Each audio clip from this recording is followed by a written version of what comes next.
Hi. Hi, Hamish here from mortgagesonline.co.nz. I've got Ron with me today. Hey, Amish, how are you? You gotta start again. No, this is a good one. Okay, alright. So what are we going to talk about, Ron? We're gonna talk about if you have purchased a property. Hold on. Oh my gosh. What is that? Alright, great. Can I start? Yep. Okay. So, today we're gonna talk about is if you've invested into a property and the house market goes down, what do we do then? Yeah. And what are the implications? And how can you protect yourself? Okay. First of all, it does happen. Mhm. Let's say you bought a house for 500 grand. Let's say you owed something like 400 on it. House prices went down and house price was now 350. Yeah. Is the bank going to ring you up and ask you for more deposit? That's Mm. what some people do ask me. Yeah. The answer is never seen that, and it's never happened. Okay. What I have seen happen though, because it is an interesting question, what I have seen, because generally if the house market is down that much and everyone's paying their mortgage, it would be silly for the bank to just dump everything. But what has happened previously, one of the banks, I'm not going to name names, but they got into some trickiness. Yeah. This is more than a decade ago. What happened around that time is that they did ring around their clients and encourage clients to cancel their revolving credit limits. Okay. So, revolving credit facilities or limits where you can borrow more or keep money inside and save yourself interest. So that happened. Okay. So, what are the things an investor can do in case of the downturn to protect themselves? Okay, so there's a couple of things, right? One thing would be in a downturn, it's hard to borrow money, right? So if your property value has gone down, then sometimes it's hard to borrow. Now, one of the things is if you have two properties with one bank and they've both gone down in value, right? And say your loan is this much, right? This amount here on both houses.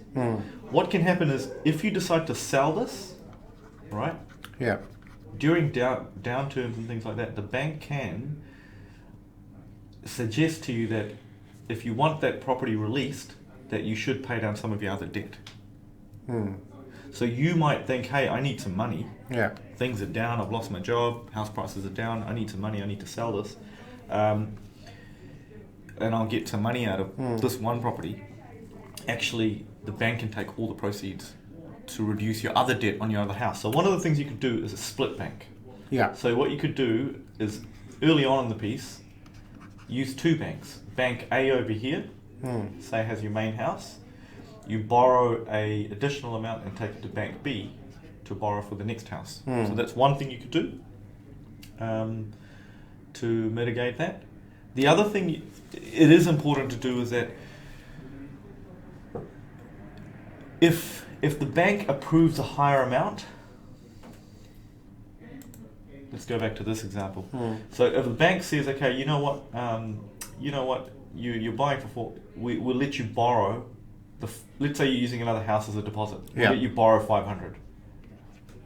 Okay. Right? But you're like, hold on, I've got 100 grand cash, I want to put it in. And, well, no, the good thing would be if you grab the 500, right? Yeah. And 100 of it you could put on an offset account or a revolving credit to still reduce your interest cost. But what it means is that later on, when the prices have gone down, if your facility is still there at 500 and you need cash in a hurry for maintenance or whatever, something comes up, then you've got the available funds that was already put in place before the downturn. So, which leads me to my next question around it. So if we go back to having two properties, to do anything, I think the best time to do is before the storm. Correct. Yeah. Correct. That's exactly right.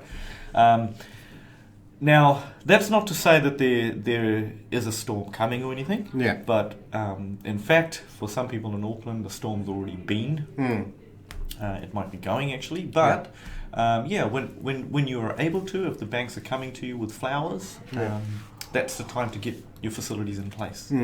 Because I tell you what, when the weather turns nasty, they're not always there handing out umbrellas. That's right. That's right. And but in any case, regardless of whether there's a storm or not, it's always a smart thing to do, right? To split your risk. Yeah, and absolutely. And the other thing is, so the second part, the other thing that can kind of weather you through the storm is cash flow. Now, before I get into that, I just want to play you a little clip that I think I forgot to play earlier on. Did I play that earlier on? No, you don't. That's to brainwash my viewers into liking me more. You can play it again if you like. So the other thing I was going to mention was cash flow, right? So during any downturn, if the rent coming in from the tenants is good, it doesn't feel as bad when the prices kind of go down a bit for a little while. You know, plus the rent coming in can be the difference between you holding that property or not holding that property, and sometimes you need that rent to be able to get through the storm. Yeah, and that is quite true because, and correct me if you may, property price going down does not mean the rent will go down with it, does it? No, we haven't. It can, but it might not as well. But the thing is, generally, rents don't seem to move as fast as property prices, from what I've noticed. Yeah. But yeah, you're right. Property prices going down, like in Auckland right now, hasn't meant that rents are going down. Yeah. You know, so yeah. I think we can continue this. Let's do a part 2 of this. Yeah. Well, look, thank you for watching, everyone. Hopefully that's been of some use. And we'll be coming back with more questions around this. Yep. Any questions, just leave them in the comments below. Encourage you to make comments. Please do. And like the video and stuff like that. You know, and that's share popular. Sharing. Yeah. Oh, please share it. Please. Please. Yeah. Share with your auntie, your uncle, cousins. The grocer down the road, butcher. Yeah. Dairy owner. Yep. Just like it and share it. Thanks. All right.